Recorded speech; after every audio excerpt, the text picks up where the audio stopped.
Reggie here, and I want to welcome you to another one of my videos. In this video, I want to take some time to talk about Hulk 180 versus 181. And we are not going to have a debate about which is the cameo appearance versus the first appearance, because that debate has already been settled. I am, however, going to take some time to talk about which of these books might be a better investment. Stay tuned. So as you heard in that brief intro, we are going to take some time to talk about Hulk 180 versus 181, and specifically which of these comics might be a better investment. What I will tell you right off the top is that both of these comics are awesome. There is no doubt about that. I own both of them, and at one point in time owned multiple copies of both books because I think that both are solid. So I want to be super clear about that because I don't want people to think that I'm hating on either book over the course of this conversation. But I will tell you that in my mind, one of them is a clear better investment. When you glance at the numbers, what you will essentially see is that both of these comics have seen declines in their value versus where they were a year ago or even 2 years ago. And to be honest, you could actually make this statement about a lot of comics because generally comic book values have actually declined over the last year, which isn't necessarily a bad thing.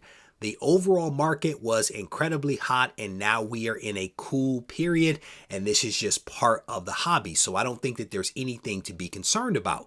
But when you look at the numbers, what you might actually notice is that Hulk 180 appears to be a better buy. And I will not deny that. I honestly do think that Hulk 180 is a better buy. It's a better buy because it's actually a cheaper book versus 181. And as we'll talk about over the course of this video, there is a reason why this book is actually cheaper versus 181. But even though Hulk 180 is a better buy, that does not make it the better investment. And to be honest with you, I don't even know if it's the second best investment behind 181. It might actually be the third behind another book that I'll talk about a little bit later in the video. So in many ways, I think that people are still caught up in the pandemic mindset. And here's what I mean by that. During the pandemic, comic book values were sky high. And as a result of books being sky high and people being priced out of the book that they really wanted, they started to look for alternatives ways to actually get in on the action and to participate in all of the excitement and the spiking of prices. And so as a result of being priced out of 181, the book that most people wanted, they started to look at Hulk 180. And as a result of that, you started to see the value of 180 increase as a result. Now, this doesn't mean that 180 is a bad book. It just means that it's not as good as the book that people really want, which is Hulk 181. And now that we are post-pandemic and prices are starting to come down, I don't think that we should still be trapped in that mindset of thinking that we have to go after the second best book when the first book that you really want might actually be at a more affordable price right now. And again, when you look at the data, I think that the numbers do illustrate that point. In my mind, if you pick up 181, you are getting more bang for your buck. Yes, you actually have to spend more to get that book, but you get more bang for your buck because it is, after all, the first full appearance of arguably one of the most popular Marvel characters out there, that being Wolverine. This is a little subjective, but I also feel that Hulk 181 has the better cover, which actually features Wolverine, unlike 180. I also feel that the story in 181 is better than the story in 180. None of this is to say that 180 is a bad book. In fact, 180 actually has a lot going for it. One of the biggest things that this book has going for it is that it actually has a relatively low census count versus 181.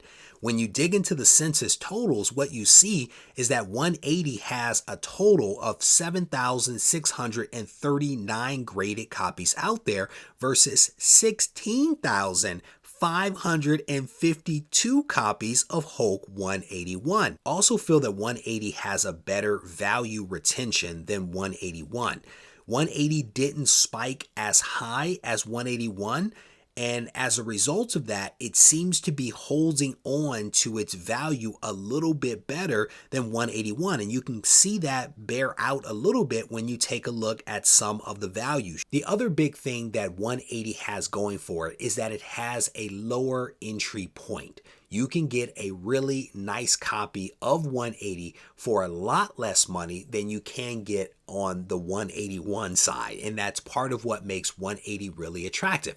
Yes, you give up some things like the first full appearance of arguably one of the most popular characters out there, but you can get the cameo appearance for a lot less money. At the end of the day, I do believe that Hulk 181 is the better investment book. There is no doubt about that in my mind.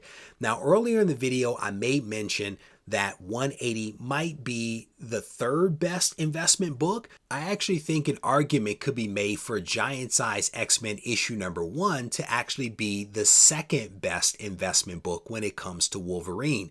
And part of the reason why I say that is because Giant Size X-Men has a lot going for it. This book, yes, is the third appearance of Wolverine, but it's also the first appearance of the new X-Men team. It is the first appearance of Storm, Nightcrawler, Colossus, and also Thunderbird. And again, that has some value there. So you can get 180 with a cameo of Wolverine, or you can get Giant Size X-Men #1 with a lot of first appearances of arguably one of the most popular teams out there that hasn't yet appeared in the MCU. I think that there's an argument to be made for the hierarchy to basically be Hulk 181 followed by Giant Size X-Men followed by Hulk 180, at least for now. So there you have it. That is my breakdown of why I believe that Hulk 181 is a better investment book than 180. And as I said at the start of this video, I believe that both of these comics are awesome. But hopefully this video is going to be helpful to some folks out there. Regardless of whether you agree or disagree with my breakdown of this, I want to invite you to leave your thoughts behind down in the comment section. If there is a comparison that you want me to make in a follow-up video, let me know which two books you want me to take a look at.